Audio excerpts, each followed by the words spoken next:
好，嗱，我呢度咧有塊圓形嘅，有塊透明嘅板啦。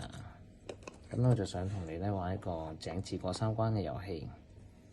好，咁咧我就會用圓形咧行先嘅。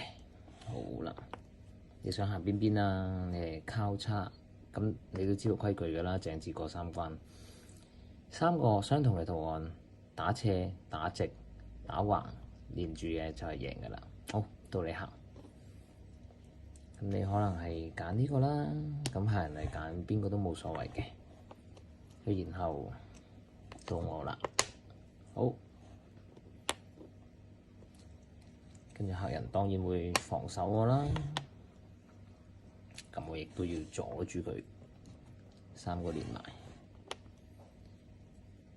好啦，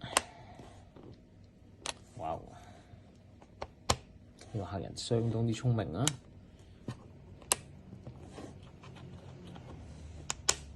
哎呀，最後和局。